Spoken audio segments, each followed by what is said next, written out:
Good morning and welcome back to our studio here in Tysons, Virginia. I'm Seth Berenzweig, and we're back for our weekly discussion on the COVID crisis and how to tee up best practices for small businesses.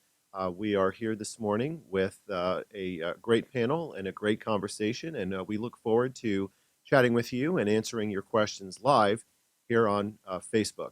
I'd like to introduce my law partner, Declan Leonard. Declan, good morning. Good morning, Seth. It's great to be here again on a Friday, and great to have a special guest here. I know you're going to introduce Ian now.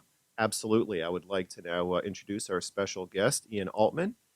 Ian is the founder of Same Side Selling Academy and is a nationally known speaker and author, talking to businesses here and throughout the world on business and revenue growth. Ian, welcome to the show. Seth and Declan, thanks for having me here. You bet. This is great. So another historic week here in Washington. Looks like we are going to start to be turning the corner from a medical standpoint, but what we're here to talk about today is from the business perspective. So let's just jump right in with a focus on small business. And I'll just throw this first question out to each of you. Declan, what have you been seeing this week? We've reached the end of another difficult and trying week here in Washington. They've launched the Paycheck Protection Program. There was a controversial moment in the Senate yesterday afternoon where it looked like they wouldn't be able to provide additional funding. In the meantime, business continues to move. What are you seeing out there on the front lines? Yes, the Paycheck Protection Program, PPP, as we all call it now, is just front and center in small business minds, all the executives. And again, this is not money that's just going to be pumped into companies for them to do whatever they want to save up for a rainy day. This is money that is directly earmarked, most of it, to cover, like it says, paychecks. And so everybody is focused on it. I've talked the last 2 weeks about how the government has been a good partner of the private sector. I hope I don't eat my words because as of right now, most of our clients are saying, hey, look, we've signed up or we've had trouble signing up, but most of them probably have been able to get with their banking partners and signed up. Now what? It's kind of crickets. Let's hope today there's some kind of a development today where they can have it. But anyways, it's all sort of the PPP. We're looking at payroll to payroll. So the next payroll, April 15th, and most of those payrolls have to be funded a few days beforehand. So between today and Monday, I hope the politicians and the banks recognize this is a pivotal time. Yeah, great point. Payroll day is Monday, so it's right around the corner. Ian, let's go to you. What are you seeing on the front lines in terms of what your customers are facing, and what are some challenges that they're facing as they're trying to move forward through this crisis? Well, it's an interesting thing. There are really two different dynamics that you see. One is those businesses who have been really devastated because they can't work. So I've got clients and organizations I've worked with who are in the event production business. Well, events aren't happening. So they're just kind of trying to hunker down, figure out how to contain their resources. On the other side, and this is a really fascinating dynamic, is there are companies who really, they're in business sectors that are thriving right now. And so we often focus on the negatives. It's kind of like when we see all the statistics on COVID, we talk about the number of deaths, but rarely does anyone report on the number of recoveries. There are businesses who are absolutely thriving right now, and some who are actually investing in areas we just don't see it reported that often. Well, that's a great point, and I think that really leads into an important theme that I'd really like to leap into right now and to go to both of you. Let's face it, the program that we're looking at in the $350 billion Paycheck Protection Program, when it gets going, it'll be great. But right now it's a hot mess. A lot of people are feeling that they're out in the cold. They have very little information. They're operating in the dark. I think that companies are really going to be also having to focus on how are they going to be able to be self-sufficient over the next 30 days as we get over the hump. Declan, what are you seeing and what are your general thoughts in terms of how companies can be self-sufficient and lean forward through this crisis, assuming that Congress is going to provide little, if any, help directly? Well, let's hope that's not the case. But assuming that that's the case in the short run, at least, Seth, it's a good question. I mean, companies, what I'm seeing, they've had to become creative. They've had to look to areas that they've never really had to look to before, such as, government assistance in this. They've had to grapple with, do I keep my employees on or do I move them over to the unemployment ranks? The unemployment ranks, as we've talked about in the last two of these Facebook live sessions, has become what we call it the supercharge program, because really what it is geared towards is putting roughly, and I'm going to be very rough with my numbers here, but almost $1,000 per week in people's pockets. In Virginia in particular, we cap out at $385, but the feds are putting $600 in on top of that. And so you get close to $1,000. And the thought behind it is the average American throughout the country, the average salary is roughly around $50,000. And so what they're trying to do is they're trying to get to that level. So companies are trying to be creative and make hard decisions. And I've advised them personally, they have to look at unemployment as a viable temporary solution. Ian, from a revenue and sales standpoint, what's your perspective on that? You were talking about some companies that are actually leaning forward through this crisis and finding a way to survive and thrive. What are you seeing out there, and what are your suggestions in terms of being self-sufficient and really just leaning forward and making it happen on your own? Well, Seth, there are a couple things that people need to do. The first thing is you need to evaluate the situation that your clients are in. So obviously, you know your situation, how your business is being impacted. You have to really consider what's my client situation right now. If my primary market is people who are really devastated, I can't be the person trying to sell, metaphorically, drapes to someone whose house is on fire. We're just not going to capture their attention. But there are certain areas, certain businesses, for example, people in the wealth management and financial planning space. It used to be 6 months ago, no one would give them a call back because everyone's portfolios were going up month after month, quarter after quarter, and so they didn't want to hear from somebody new. Now, those people, if they have the right message, they can attract and have those initial conversations with potential clients. I have clients I work with who are in the agriculture business. They sell into farming. Those places are booming. Transportation, it's booming right now. So part of what you have to look at is, what do you sell? What kind of problems do you solve for those industries? If you're right now selling a solution to an industry that's been devastated, you might want to see, well, who else has that same type of problem? Can I pivot my business and offer solutions to a different industry that is doing well, and in turn will help your business do well?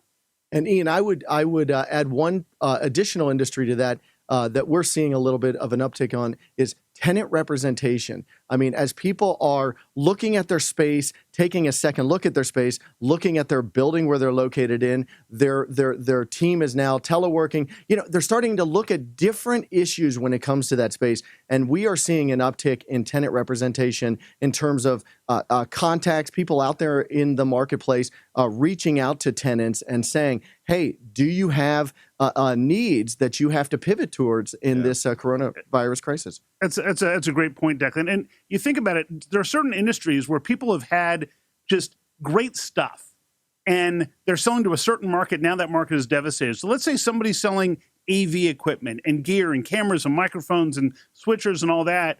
And historically, they've sold that to event production companies and studios. Well, now you have a whole bunch of people working from home. And there are certain businesses who say, you know what, it doesn't look right when my employees are talking to other people. It doesn't look professional. I need to raise the level of that. So all of a sudden, even though you used to sell into a certain market, you may now pivot and say, you know what, here's a way that we can have it so that when your people are working from home, it looks and sounds professional. So you don't look like you're just like, oh, here's this person's cat running around in the background.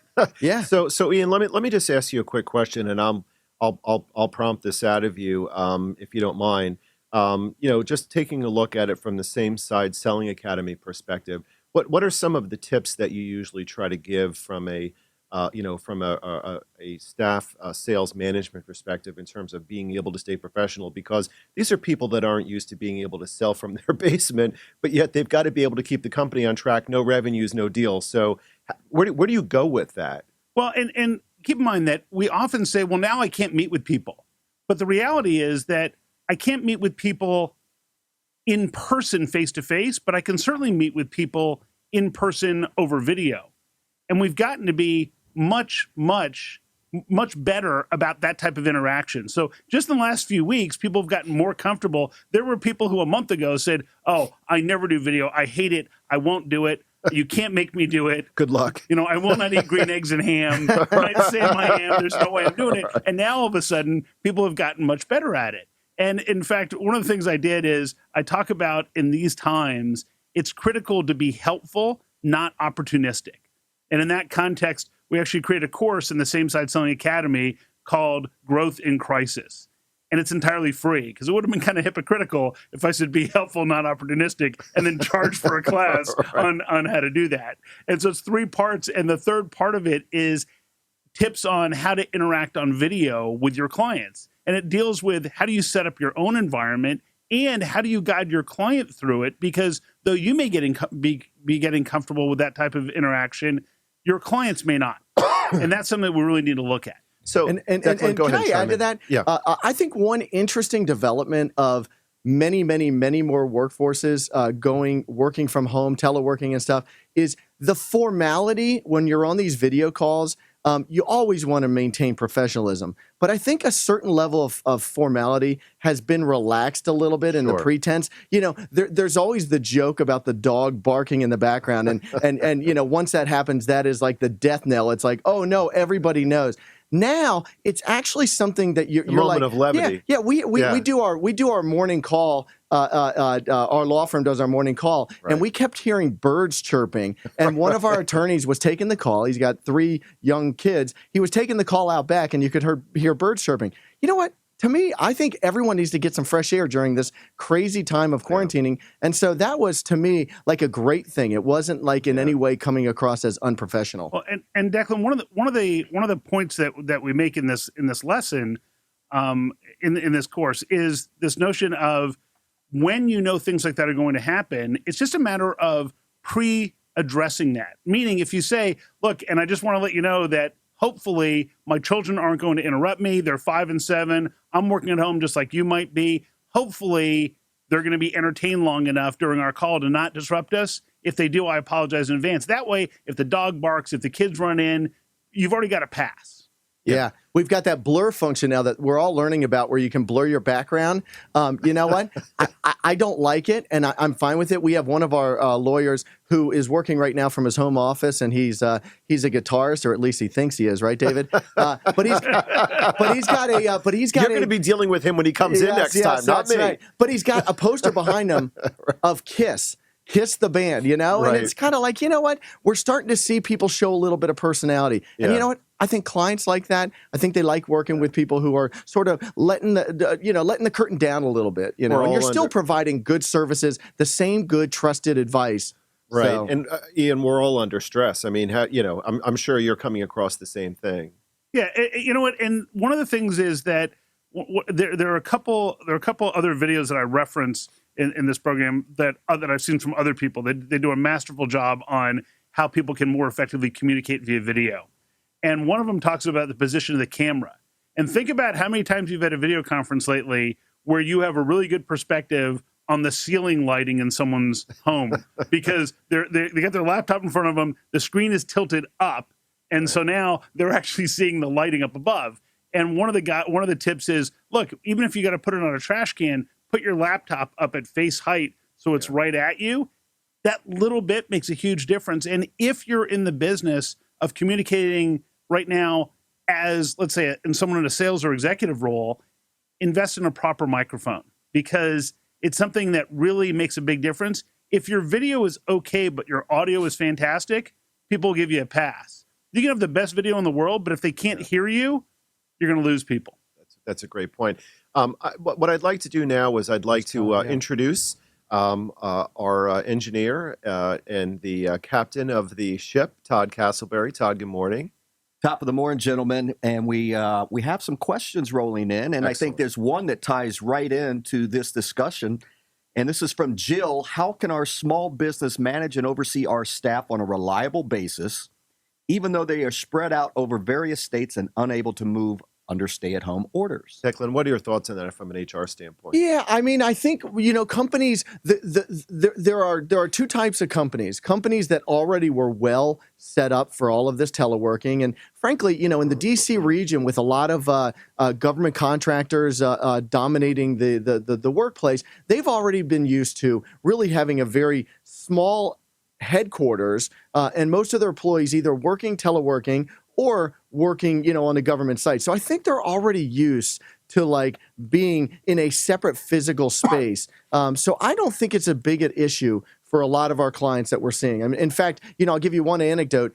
We do employment training a lot for companies where we talk to their management staff, and we had one set up for this week with one of our clients. And we thought for sure this is probably going to get pushed because of the coronavirus, and we'd be doing this at a separate time. And they said, nope, we are going to go forward with it. We did it yesterday, 2 days ago, and it really went off fine. And we did it by video, and it went off as planned. So for those companies that are able to maintain business as usual, I think that's what they're striving for right now. You raise an interesting point that I'd like to ask, and from Ian's standpoint, people on the sales teams are usually pushed to get out on Front Street and get things going. But now that people are home, from an organizational and from a strategic standpoint, is there anything that can be done with this time from a unique strategy perspective, in terms of sales, to try to help get your team aligned?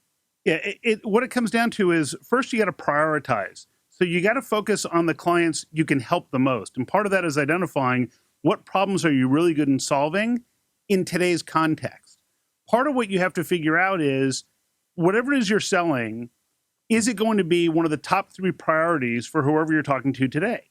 And if it isn't, guess what? They're not giving you the time of day right now. I was speaking to a client of mine recently. They said, well, we reached out to these potential clients, but they just don't seem to want to do anything right now. They're focused on other stuff. I said, yeah, well, guess what? Their business is being devastated right now. They're focused on PPP. That's not your ideal target client today. So all you can be with those people is empathetic and say, look, I know this is a struggle. Here are some resources I can point you to. How else can I help you? But otherwise, not much else that really we can do for those people. Instead, we have to say is, here are the types of businesses we can help the most. These are the ones who would identify this type of help as one of their top 3 priorities, because if they don't do it, it's going to be devastating. And then here's an interesting twist. They have to convince us that it's important enough to solve to make it worth our time to help them solve it, especially now, because if they're not bought in to that solution, if they're not bought into the need to solve this, then as soon as someone else in the organization says, well, maybe we should wait, they're going to say, yeah, good point. But if they say, wow, this is really important, no, we can't wait, and here's why, then we can make some progress. You're so right, Ian. The word I use is relevant. I mean, I've seen a couple of emails that have come across, where people are touting a webinar or touting, we're doing this or we're doing that. And most of that has been, in my opinion, very much so responsive to the current crisis. Every once in a while, though, I see one where it's like talking about like some issue, some legal issue or some other issue that I would consider a luxury at this time. We don't need to be talking about that. Let's table that. Let's get through this crisis. And on that note, before we get back to Todd on the next question, let's drill a little bit into the GovCon space. From an HR standpoint, there's this new provision of the CARES Act, Section 3610. Yes. Tell us a little bit about that, and in terms of how is it a tool in the toolbox to have your federal government contract staff paid in a state of readiness? What's the option there? So, and our government contracts team here at Berenzweig Leonard has been like staying on top of this like no other. In fact, I was in touch with Stephanie Wilson, Terry O'Connor, the 2 co-directors of our government contracts practice this morning. And one of the questions that our clients have asked is, okay, can we do both? Can we do the 3610 program as well as do the Paycheck Protection Program, the PPP? And it's been a source of confusion for a lot of our clients. And just to fill in, the 3610 program is the program where the contractor has the ability to coordinate with the contracting officer and to have the CO turn on an independent stream of money to pay for the employee staff to stay at home in a state of readiness when they're unable, through no fault of their own, to go into a federal facility because of a temporary lockdown. And it's the kind of work like satellite support that they are unable to perform from their house. That's right. Both of them are really, at the end of the day, payroll relief for government contractors. Another option. And so the question was, well, if I'm looking to take advantage of this 3610 program specifically for government contractors, why would I do the PPP too? And so we've had clients say this, because the natural reaction is, am I double dipping? And the question, and the answer really is this: the Paycheck Protection Program really only lasts for 8 weeks. This 3610 goes all the way through September. And so what we've advised our clients is, apply for the paycheck protection program, because first off, there's a little bit of question mark about, getting those money in hand anyways. So do it. It could always be repaid, because keep in mind, it is a loan. If you choose ultimately not to use it, 75%, I guess is what the baseline is for payroll, then you can always repay it and then go under the 3610. Don't put all your eggs in one basket at this time. I think that's the wise approach. Todd, next question. Okay, we've got an HR question from Ryan. How do I hold on to my workforce if I am unable to get any PPP funds? This is a question that I am hearing a lot from clients, and so I'll start with this one because this is where you have to be a little bit creative. We talked about the leave laws that came out 2 weeks ago. I predicted at that time that the leave laws were going to be perhaps a little bit less relevant in the DC region, just because the caps that they have of $200 per day for most of it is really going to be tough for a lot of families to say, why don't I just try to do as much as I can to soldier on?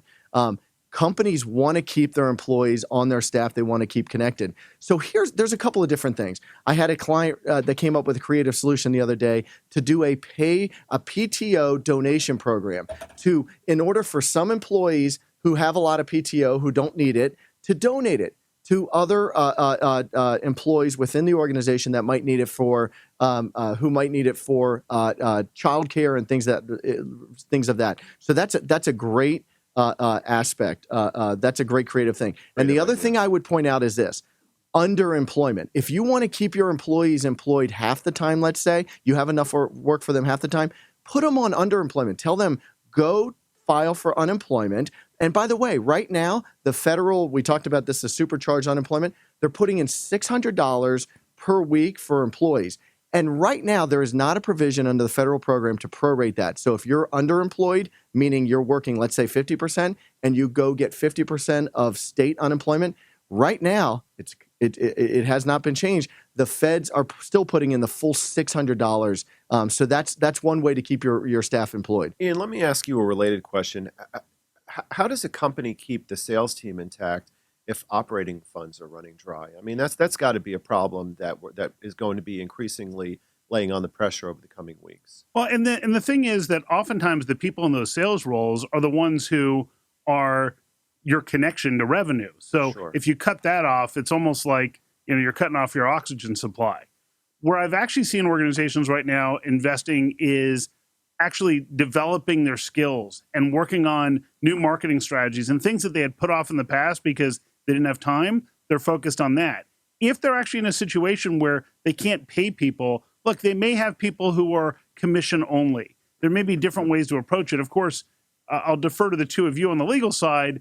I've had clients of mine who said, oh, we had to lay people off. And their employees said, oh, I'll work for free. Well, I don't think we can let them do that. I'm pretty sure we outlawed slavery in this country. So that's probably not cool to do. But to make it so it's more incentive-based, there may be different ways to structure that. I'd defer to the two of you on that.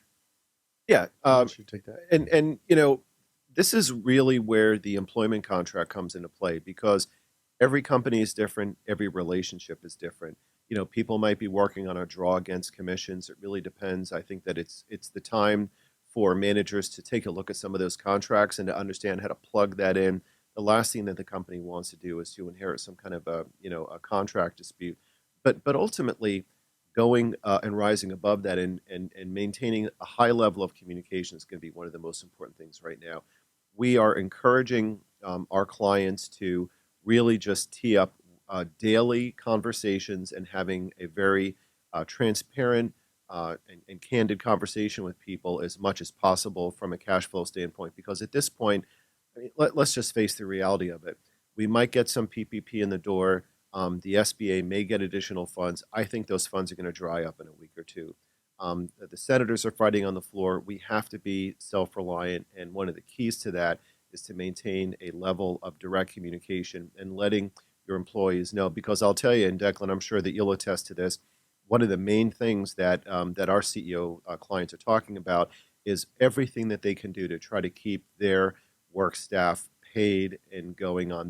That's concern number one. They're worried about their people. They're worried about their team. That's right. Sometimes to the detriment of their cash flow. Right. I mean, I've had to have some hard discussions with executives where they say we're just going to start putting them on paid leave, even though we don't have work to keep them going. And I've had to have some hard discussions to say, listen, your heart is in the right place. I said this in the last Facebook Live event. Your heart is in the right place, but you have another obligation to your workforce, which is when we get whatever an all clear is going to look like here, hopefully sooner than later, when we get an all clear, companies and management owe it to their employees to be able to gear back up as quick as possible. I mean, this is a time of turmoil, but we really want some kind of semblance of reality, as the dust settles on all of this and people are able to come back to work. Well, and one of the things to think about is that as much as we talk about the PPP program, we talk about the different programs that the government's putting in place to help people.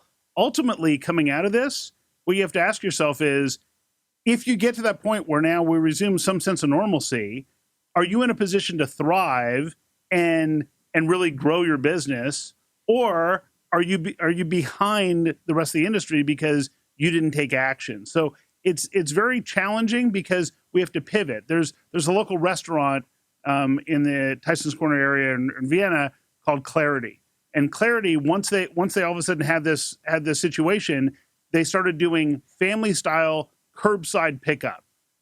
And before anyone else was thinking about it. And then it was, oh, hey, if you need to get, if you like our product, they have, great quality meats and things like that. Yeah. Hey, we'll sell those to you. And curbside delivery, and our wait staff can actually deliver it to you, and just different things that they were doing. Yeah, they became grocery stores. I mean, it's amazing. And all of a sudden now, turning on a dime. Yeah, their business is thriving. Now, what it's also done is it's made it so that now they have a way for people to order online. They didn't before, but they pivoted their business and really innovated. And I think in a lot of businesses, what I see is, once again, it's two sides. One side says, oh, what we used to do has been devastated. There's nothing I can do. I'm going to sit in the corner and lick my wounds. Yeah, throw in the towel. Yeah. And the other side says, wow, here's an opportunity for us to pivot and really take on this new area that we hadn't done before.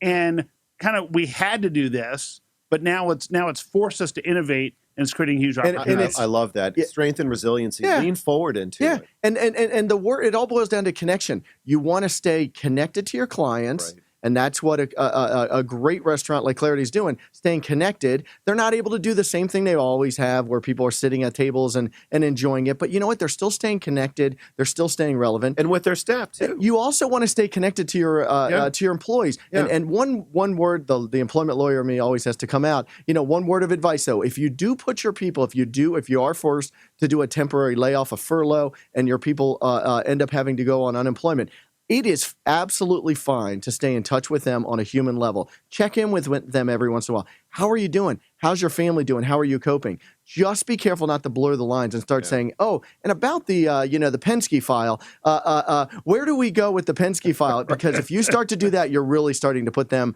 you're complicating things because you're putting them back on in work mode, and that can mess up their unemployment claim. Shout out to Chef John and Clarity. I must confess, I've had 1 or 2 bottles of wine over there. Yeah. And also George Costanza from Seinfeld. So. Yes, exactly. Vandelay Industries. Yeah, Vandelay. All right. And on that note, okay, this is for Ian, and this is for an individual salesperson. Now that I can't meet sales leads for breakfast or lunch, how can I build new leads not yet in my pipeline, given the fact that I'm now stuck at home under quarantine? So one of the best things is to reach out to your existing clients. And the way we want to do that is think about what kind of problem we solve for them. And if you don't know, you can ask. You can reach out to them and say, first, with empathy, how are you? How's your family? How are you coping with all this? Listen, I know that this is the product you bought from us, the service you bought from us. What was the big problem that you were looking for us to address with that? How well did we do in addressing it? And then you get to say, can you think of 1 or 2 other people you know who right now might be in that same position? Because then they're going to be able to say, well, yeah, I wouldn't call this person, I wouldn't call that person, because those 2 people, you know what, they're knee deep in PPP and can't figure out what's going on. But these other people, wow, they're really in a good place. And I think we have a propensity in the business world, as we're providing services. I think we have this propensity to pigeonhole ourselves. We say we do X. This is what we do. I mean, let's face it, Seth. We've had to really become, I won't say experts, but really, really get in depth into the SBA regulation, lending process. I mean, Sure. that's not something that our clients turn to us before. Unemployment. I'm an employment lawyer, but generally unemployment. Yeah. I've advised clients on that before, but generally that's kind of a side issue. We've had to pivot a little bit ourselves and say, you know what? What issues do our businesses most need from us right now? And that's what we've done. Well, I think that both of you are raising an interesting point because, when you're sailing a ship through a storm, you're going to have to take an unexpected turn. And part of doing that is teeing up a different approach to make sure that you're there for your customers and your clients. And, I wasn't necessarily studying 30 days ago new business regulations by the Small Business Administration. Yeah. But now you and I are talking about Section 3610 like it's rolling off the top. And I think Ian's point is key. Where can we help? I was on a phone call with the CEO yesterday, and I just opened up with a question that really struck him, and it was just simply, how are you doing? And we actually had just a person-to-person human conversation for a few minutes, and we talked about his family. And listen, a lot of this is common sense, but people are really going through a lot of stress right now. And Ian, I would imagine that managing a sales staff is going to be tough because on the one hand, people need to meet their numbers and be able to keep the pipeline going. But you're also managing a staff that's remote and stressed out. So I'm sure you're getting a few questions on that front. Well, absolutely. And here's the funny part. So when all this first started, I reached out to some of my clients and I said, well, so some of these programs that we've started put in place in terms of developing their skills and role play and things like that, do you want to put those on hold? And they said, no, what are you kidding? Now, the people on our team, they're working from home. They're saving themselves an hour and a half a day in commuting. They're not in airports. They're not in hotels. They have time to build these skills because coming out of this, we want to really see what we can do and how we can seize this opportunity. And so that was the first client, really surprised me. And then I had conversation after conversation with other organizations where they basically said the same thing. Now, I also run into businesses that say, oh, with this going on, we're just going to sit here and do nothing. So, and I understand both perspectives, but if you had to predict 6 months from now, which of those businesses is going to be in a better position, it's probably going to be the ones who are seizing the opportunity to develop their skills, develop their teams, and focus on innovation rather than the people who are kind of, licking their wounds and sitting in the corner. Yeah, we complain all year when we're busy, sort of running around with our hair on fire. We complain so much, and there's so much, I don't have time to reach out to X, or I don't have time to reach out to Y. Now we actually have that time. I mean, and honestly, for them to hear, I've been doing a lot of this, reaching out to clients, because I consider my clients, my friends in a lot of ways in terms of having represented them for so many years. And that's something, here at the firm, we really pride ourselves on. We always say, listen, if we don't know your business and we don't know you, we really can't be a trusted advisor to you. So this has been a time where I've reached out to them, not to say, how can I get billable work from you? I'm busy enough. We're all busy enough. But how are you doing? How are you surviving? And can I throw you a morsel of business advice that I've gotten some emails from clients where I can almost read the tears coming through in these emails because there is such desperation and hopelessness. I immediately jump on that call and I say, hey guys, hey executives, I have some hope for you. This is a tough time. I'm not here to sell snake oil or anything like that, but I actually do have some hope because, and again, I hope I don't eat my words, I do believe that the federal government has set up a program, along with the state governments, to really provide a good lifeline for companies to get through this. Yeah, and the thing that makes it so difficult from a practical standpoint is that people at home have their televisions on. And when you turn on the television, you see that, it is what it is. You see the numbers of people who are sick, the people who are passing away. How do you stay focused in a time like this? It's absolutely crucial to try to find a way to move forward. And, it's hard for me to work from home. What was the thing we saw the other day? We have TVs here in the office. And honestly, I'm going to change them over to like House Hunters or something because because what was it? It was Death Peak Day or something. Peak Death Week. Yeah. And listen, this is very real. Come on. We recognize it.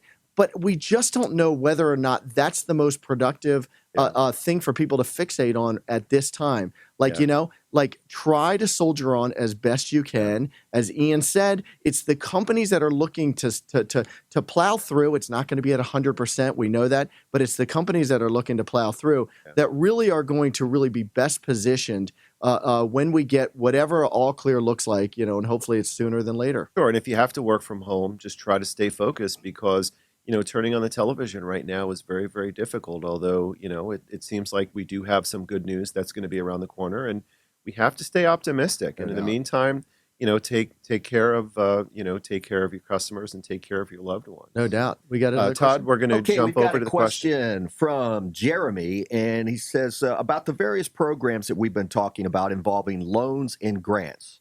It's a significant amount of money.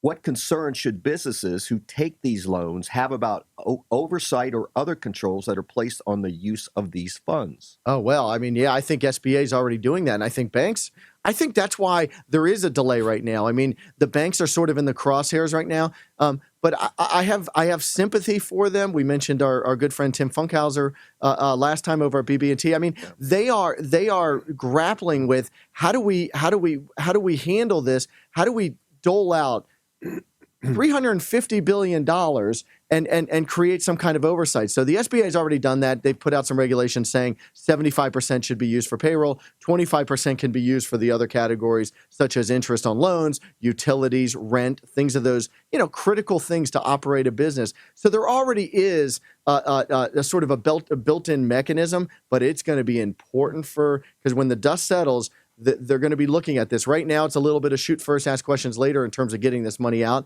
When the dust settles, they are going to want accountability, I believe. Keep your records. It's not because we're trying to be stuffy librarians.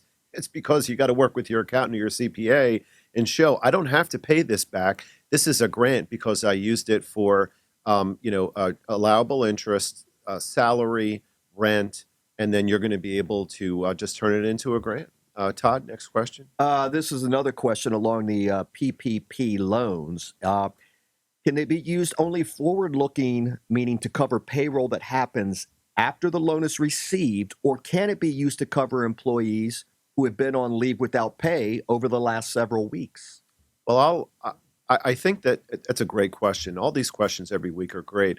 The purpose of the Paycheck Protection Program is to keep you solvent and to maintain your payroll presently and moving forward.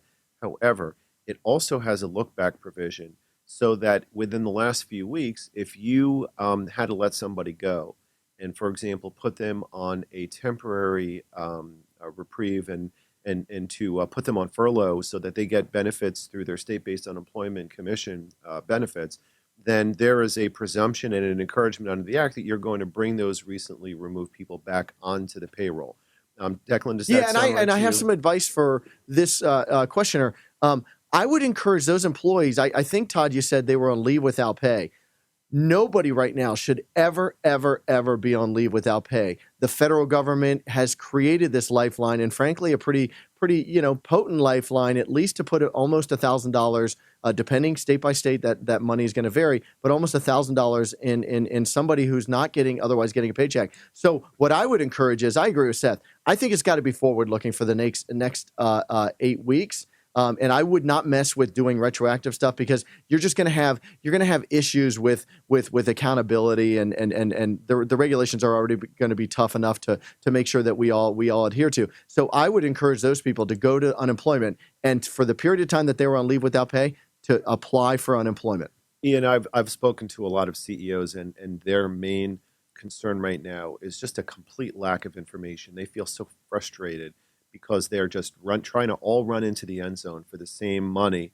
What are you hearing from your CEO clients in terms of how they're dealing with all these pressures, and what are you hearing in terms of their concern about being able to keep their top people from a sales perspective? Well, one of the things to keep in mind is that most entrepreneurs and business leaders take a great deal of pride in when they hire people. There's nothing greater than, as an entrepreneur, when you see somebody who buys a house, they get married, they have kids, they're buying cars, they're doing all this stuff, and you feel some sense of responsibility like, hey, I created an environment that facilitated that and made it possible. And similarly, one of the most challenging times for an entrepreneur who cares about their people is if they have to let somebody go, especially under these circumstances. So what I'm hearing from a lot of those people is this kind of heavy heart that they have that says, man, I guess laying this person off is best for them financially. I just hope that we can get them back. I hope that we can get these resources from the government so I don't have to do this. And it's the people who see the opportunity. Those are the ones that really impress me because they say, if I can get these funds from PPP, even though I don't have this work from clients that's billable, I do have things that I can have people work on that will be innovative, that will position us well coming out of this. And in that context, it could actually help launch the recovery much faster because people will be poised to seize the opportunity. Yeah, and it's a great point, Ian. It underscores, there's many different leadership styles, but people talk about, strong, charismatic leaders at the top of a company versus maybe what you would call servant leaders. I know, the Good to Great book that many of us, have adhered to, and Jim Collins, he talks more about companies being more successful when they have servant leaders who act as stewards for a company more so than just the grandiose look at me. Oh, I'm the great one at the company. And I think those servant leaders are the ones that are going to be thriving during this time period. They're the new stars. Yeah. They're going to be looking at how do I protect my workforce, and you know what, and the employees will see that, and the employees will appreciate that. One quick thing before we go to the next question. Interesting how Ian, what you're saying, and Declan, what you're saying, sometimes operate in parallel and sometimes intersect, because if there are people in that sales organization that you want to hold on to, but you just can't keep them on payroll, Declan, your point is that's fine. Be aware of the new provisions that have been passed by Congress. You can have them on a temporary furlough. They're going to be in a state of readiness so that you can bring them back over the next couple of months when you're ready to turn the lights back on. Avoid the word termination. It's a word I always find, even in my regular employment practice, I always find it so sort of like it's just a harsh word, and in this case, it's definitely not. I usually use the word separation, but it's definitely not intended to be harsh or permanent or final. Congress uses the word furlough. It's a furlough or a temporary layoff. Yep. Sure. So I think that if you've got a top sales performer and you say to them, look, here's our situation from a revenue standpoint. When I look at these numbers, I believe that if we furlough you, you'll end up being better off financially during this period. And then we can bring you back and you have that conversation. Then they know it's not, oh, we think you're awful. It's, hey, I'm troubled making this decision because it might mean that you won't come back, but I believe this is in your best interest if I do it this way. Are you seeing it differently than I am? And now you're having a conversation with someone who says, wow, this individual actually put me ahead of their own priorities. Yes. And work through it from that perspective. It will be a big test with how leaders have acted up until this point. This is always a big test because if you try what Ian just suggested, and yet up until this day, you're used to being self-sufficient, and exactly. But up until this day, you've been like produce, quota, right. And that is important. But if you've been only a one-trick pony with your sales staff and said quota, right, you're not going to have enough of the credibility, I think, in these tough times. Well, and I think we also have to keep in mind that this is what Congress intended. This is a 2 to 3 month emergency safety net. That's exactly what Congress wants us to do. Yep. So that's what you need to be aware of. Todd, let's jump to the next question. Okay, we've got a question from Cal, who runs a small business over in Falls Church. And unfortunately, the business has been hit really hard by this pandemic and had to lay off a number of employees. And obviously, he's told them to take advantage of unemployment. And I've heard this from other business owners as well, that now the employees are saying that they can't get through to the unemployment commission because of the backlog. Anything the owner can do to help. Wow. I mean, when you go through unemployment, there is an aspect where the owner has to come in and help fill out paperwork. But I suspect what we're really talking about is just getting through and starting that process in the beginning. We talked about the PPP and people not being able to get online. There are some banks that still don't let their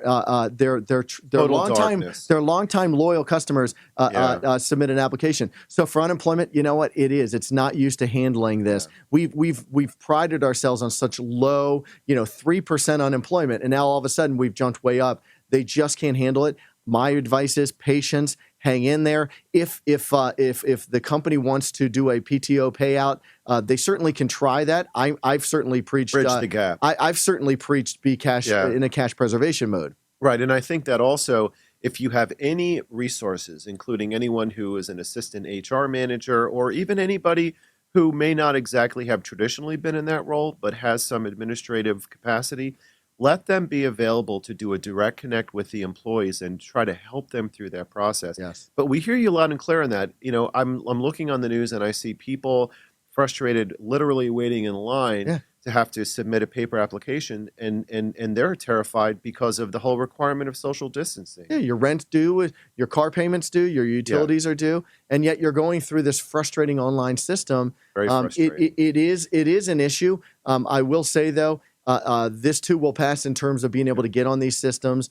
And so I would encourage just persistence and, to the extent you can, patience. And I think even your creditors have some patience in this time frame. Yeah, and I think the extent that you can show that empathy that says, look, we understand what you're going through, and communicate to the rest of your team, here's what we've done. We furloughed some people so they can take advantage of this program. And hopefully when this all corrects itself, we'll be able to bring those people back on and be in a position to do that. Here's what we're doing in terms of our HR resources to help those people. We just want everyone to know, because I'm sure everyone's as concerned as we are. Then it shows the other employees that you're actually placing a priority on taking care of each other, not just focus on the profits. And by the way, there is one other aspect that we should probably touch on. For the PPP program, if you do get those funds in your account, and let's hope it's quick, any day now for most companies around here, because we got payroll right around the corner. Yep. If you do get those funds, that is supposed to be an incentive to bring people that you previously furloughed or temporarily laid off back into the fold. Even if you don't have work for them, the government's paying them through this mechanism versus unemployment. And let your employees know. If you feel comfortable with that as the business owner, let them know that you're going to be here to help them with unemployment. But in the meantime, you've applied to PPP, you're dealing with your banker, and we're all on the same team. Exactly. Todd, next question, please. Okay, this comes to us from David. This one's a bit of a head scratcher. Seth, you take this one. Thanks, guys. Rochambeau. All right, Seth. For employees working from home, if someone gets injured, can they make a workers' compensation claim for an injury working? Wow. I'll tell you, we have some very detailed-oriented audience. By the way, this has been an issue. It's a legitimate question. It's 100%. This has been an issue for companies as more and more companies have gone remote and teleworking. This has been an issue.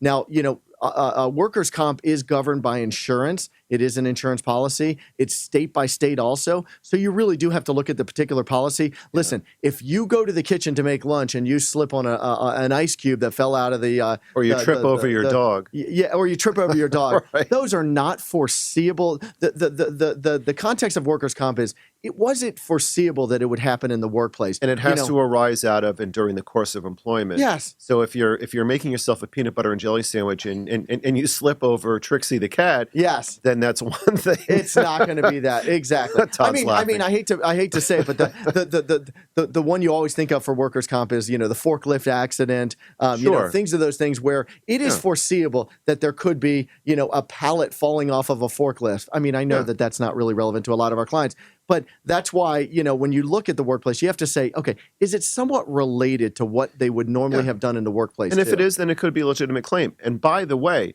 companies, beware. Stay on top of your premiums.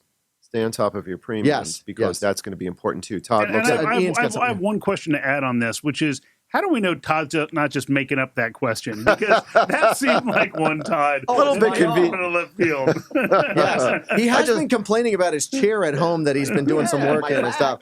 Yeah, but that is a good. That's probably the only one that I could see foreseeable is if somebody is working in the office and has to now telework, and they have normally had sort of one of those ergonomic chairs, and they're working from their kitchen table, which a lot of us have been doing that, working in a spare bedroom or whatever. Where back injuries and ergonomic injuries are very, very real. Absolutely. That would be an example where you really should engage in a dialogue.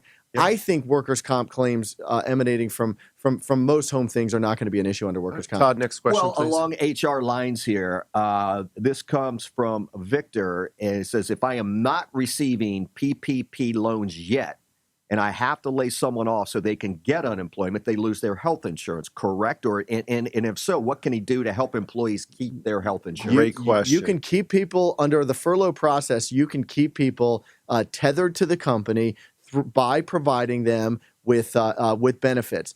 Really, unemployment only comes into play when it comes to just that paycheck. And so you can keep people tethered. Now, I say that there's always going to be a nuance for everything. Some health providers are going to say, look, we're only going to allow this for a certain period of time because they are giving you the benefits of economies of scale by keeping you on a company's insurance plan. Right. But I've seen many situations with my clients where they say, listen, for the next 2 months, probably you're going to be on unemployment, but I will keep you on health insurance. In order to, and by the way, that helps the connectivity with the employee. You no longer have just, sort of cut the cord. And life goes on. I mean, you let's say that you have part of your workforce where someone lets you know that that they are pregnant. Under a lot of short-term disability policies, that employee is also able to go on STD leave and still get benefits, although now that's going to be under a different mechanism, because the other thing that they could do if they wanted to, and that would be a conversation with management, is they may just want to go ahead and roll over into a temporary furlough, because with the new congressional $600 a day benefit, they may get more benefits through that than having maybe a 60 or 65% benefit for their traditional base salary under the insurance policy. And Ian, when for some of your clients that you're talking to, how are they talking about maintaining that connectivity, whether it's through ongoing benefits, however else they're doing that? Well, a lot of it is, it comes down to, if the people are still employed, to your point earlier, it's making sure that we're actually, if we furloughed them, I can't really ask them about business things. If, on the other hand, it's someone who's still employed, they're having regular meetings via Zoom. And here's one of the skills that people are starting to pick up on. You can't have a 2-hour meeting on Zoom and have it be productive. Here's a spoiler alert. You couldn't have a 2-hour in-person meeting and have it be productive either. Okay? Unless you're really charming. But we used to do it all the time. And so now people are getting more efficient and realizing, you know what? I don't need to have a meeting where I can read people stuff that they could have read themselves. Instead, I'm going to communicate key piece of information. When it comes to sales opportunities, instead of people wasting time saying, oh, well, tell me about what's going on with this account, you can send that an update, and then the conversation becomes, where do you need our help? Where are you running into problems in this area or that area? That way they can actually take action and do something with it. So that level of maintaining connectivity with people is about being more productive. In fact, here's a tip for people. In one of my favorite books, a woman named Neen James wrote a book called Attention Pays. And I had Neen on my podcast, and Neen said one of her tips is, on a Post-it note each day, write down the 3 things that you're going to do each day that are non-negotiable. Here are the 3 things I'm going to accomplish each day. And you're not going to sleep. You're not ending the day until you've accomplished those 3 things. It sounds simple, but I will tell you that when I have the discipline to do that, I'm way more productive, because it's just that feeling of checking off those 3 things on the list really help you accomplish something. And not only do I like the fact that you limit it to, 3 things, because I think people obviously try to bite off way more than they can chew on a daily basis. I love the fact that she adopts Post-it notes, because as anyone knows, I've had an addiction to Post-it notes for many, many years now. If you go to my office is littered by them. People tell me you can actually put notes in your phone. I don't believe them. I think it's all about the Post-it notes. And I'm a traditionalist. Those light yellow ones. My wife needed Post-it notes yesterday. She wanted these bright pink ones. I said, no, it's got to be light yellow. Well, and Declan, let me just point out that I actually asked Neen about this. I said, well, what if I just put it as to-do items on my calendar? She says, look, in her research, the Post-it note ends up being way more effective. Now, I suppose we could genericize it and call it a sticky note. I don't believe that 3M is shipping all the Post-it notes overseas. I believe they're providing an endless supply domestically as well. But there is something very satisfying to taking that Post-it note and crumbling it up and throwing it away, which you can't necessarily do when you have a broader calendar. Well, anyone that's walked into Declan's office knows that it looks kind of like a scene out of a battle movie with an explosion of Post-it note bombs all over the place. Whatever works. Whatever works. Whatever works. I love that, Declan, because you make me feel better about my office. We'll talk. Yeah, that's a whole other story. Okay, let's jump to the We've next. got a GovCon question from a GovCon. Says his government customer has allowed the workforce to switch to telework, and fortunately, they have not seen a change in operations. Does it still make sense to apply for a PPP loan, knowing that the funds are drying up quickly? Well, I would say yes, because first of all, it goes back to the 3610. Yeah. I mean, you have a couple of options, and I think that you have the Section 3610 option to speak to your contracting officer. You have the PPP application that can you relate directly back to your bank. But if you find that you are approved for funds that ultimately it turns out that you don't need, you can always either pay them back or that you can decline the loan. But I think that if you believe that you are going to potentially be impacted by the COVID crisis, then you meet the criteria for submitting an application. So you don't have to apply for it, but you should strongly consider applying for it. As a practical matter, I think that you'll probably, if you haven't submitted it yet, it's going to be tight, but hopefully when the Senate gets back next week, they're going to be talking about replenishing that. So for our fellow CEOs and customers that are feeling that they're really very much left in the dark and very frustrated, tough to read the tea leaves, and there's a crack in our crystal ball, but it does look like it's going to get replenished. And by the way, the Paycheck Protection Program, the PPP, it doesn't cover all operating expenses from a company. It's paycheck. It's the bare bones things to keep the lights on and to keep people employed, and it's for a short duration. And so the fact that you might have other avenues of income coming in, such as revenue from your government clients, again, you're not allowed to double dip when it comes to like the 3610 program. But you can space it out. Yeah, but don't think that like just because you're getting the PPP, businesses, it's all like, sort of magical that you're not going to have any financial crunch issues. Pretty narrow. Todd, next question. We probably have time for maybe one more. One more here, and Nice. it's a great question for all three of you because as you know, once we return to whatever the new normal is going to be, and we see how everybody is getting creative and dealing with this crisis with so many different ways and dimensions. Can any predictions as impacting small businesses in particular, lessons learned, and maybe what the new normal may be? Great question. Yeah, I think businesses are going to look at things. I mean, look, we've been spoiled, particularly in the DC region, but perhaps in some respects, in many places nationwide. We've been spoiled with a very healthy economy. And we have not had to make these tough decisions for a long time. Listen, that doesn't mean businesses don't ebb and flow and you're making tough decisions, but this is of such a grander scale that I think it's going to cause all of us to kind of, I consider myself, and people who know me would probably, my family's probably nodding and if they're watching is nodding in agreement that I can be somewhat closed-minded about some of business decisions. Let's just say, working from home. We always pride ourselves, Seth, on our team environment. And to us, that always meant be here, be here, be here.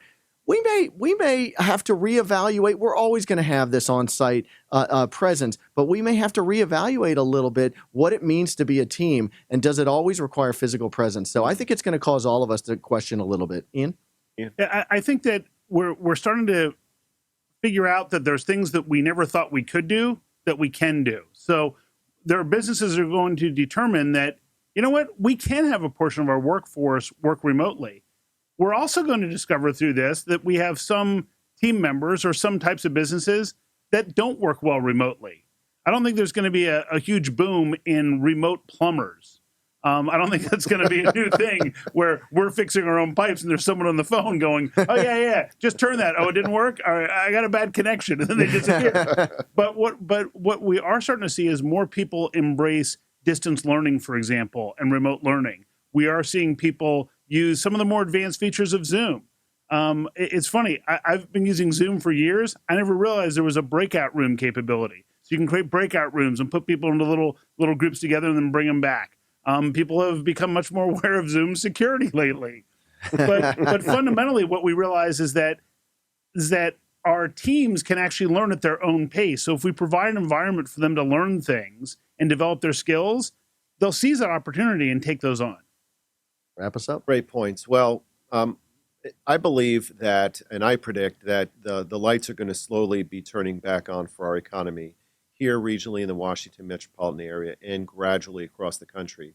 And that as the lights come back on in the early part of this summer, and we start to see a gradual receding on a real beneficial, very positive payback for all of the incredible sacrifices that everybody's making with social distancing, that the businesses that are going to survive are the ones that are going to be the most vigilant and the most creative right now. I think that the more that they stay connected to their advisors and the more that they stay open and creative and leaning forward and owning this right now, those are going to be the ones that are going to be able to turn the lights fully back on. And I think Ian raised a really interesting point earlier in saying that you've got to be able to be creative and think about what does the customer need and where do you need to go. And in Declan, it reminds me of something that you said too in terms of the flexible thinking and that, you may not have been an SBA reg specialist, but you've got to go in and be ready to tee things up. So we are going to be turning the corner and things are going to change.